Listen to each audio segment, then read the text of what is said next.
Neighborhoods like this are becoming an increasingly common sight. Ash trees with thinning upper canopies, flecked bark damage, and shoots of new branches at the trunk. All telltale signs that these trees have been infected by the emerald ash borer. It should be emerging right here. That's an exit hole.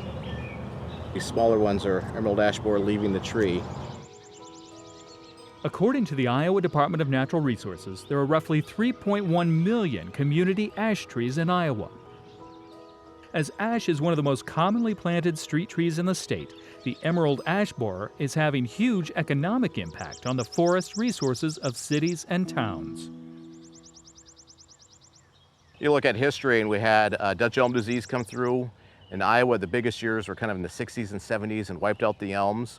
And then we had to replace these trees, and this was the #1 tree. Green ash is highly resistant to salt and heat and handles a variety of soils and grows very quickly. And so we didn't learn from Dutch elm disease. We kind of went in and replanted lots and lots of ash or lots and lots of maples. And so when we have an invasive pest like emerald ash borer when it came in, it was able to run down those streets like we see here pretty quickly. Emerald ash borer is kind of a unique insect. It's an invasive insect, like you mentioned. Not native to the United States. It comes from China, Korea, some of those Asian continent areas. It was introduced in 2002 to Detroit, Michigan, and it's a primary killer of all fraxinus, or ash trees. The emerald ash borer was first discovered in Iowa in 2010 on an island in the Mississippi River. Despite the Iowa Department of Natural Resources putting a quarantine on moving the wood, the beetle continued to make a westward push through the state. It went through the state tremendously fast. But I have a publication we put out that was looking at the railroad. And the railroad is what moved it quickly through Iowa.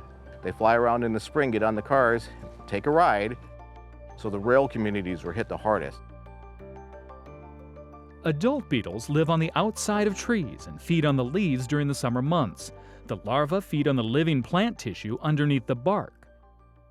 The tunneling and feeding activity of the larva is what ultimately kills the trees. When the bark is peeled back, you can see the dizzying patterns left behind from the larva.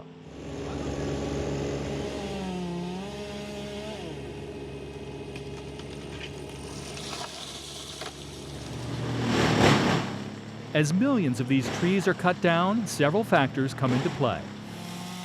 How do communities efficiently remove wood from neighborhoods? What's the financial cost of cutting down the trees?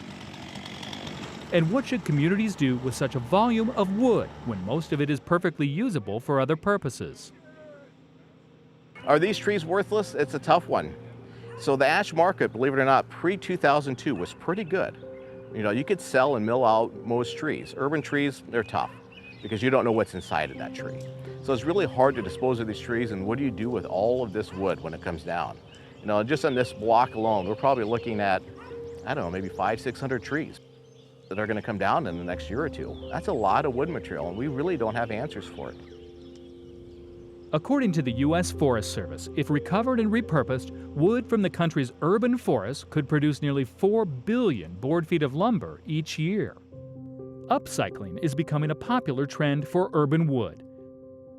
The Iowa DNR Forestry has been working to connect people all along the supply chain to build community, business, and consumer interest to embrace this underutilized resource. There are some creative things happening. There are a few smaller communities that have the wood milled out, and they take the wood to work in their shop classes. Others have turned them into benches. The city of Waterloo ended up mulching the wood and turned them into pellets, and then they get turned into power. The pellets are burned for power. So everybody's got some creativity with it, a little different use, but it's not universal. It really depends on where you're at in the state.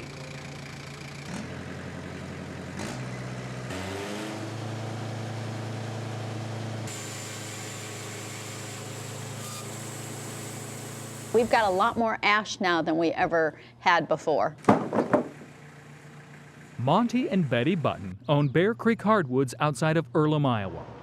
They are a full-service lumber mill and kiln that takes locally sourced wood and repurposes it. It used to be that they would just cut down all the trees mulch them up, or take them to a landfill. And that was such a waste. That wood is so beautiful and it's so purposeful that there has to be a better way to do it. It's an easy wood to cut. It's not really, really hard. It's got great characteristics. It's got a lot of nice grainage like oak has, but it's a lighter wood. As more and more ash comes into mills like Bear Creek Hardwoods, they are using the repurposed wood for a variety of projects. What we've done a lot with ash is we will make dinner tables, mantles. We do a lot of flooring with ash.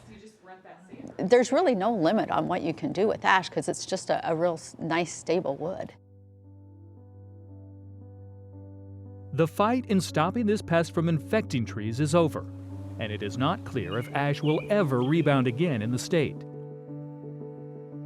But like the local craft beer movement or the local food movement, mills like this are building a local wood movement, all of which can help improve local economies, repurpose a waste product, and create something of lasting value for years to come.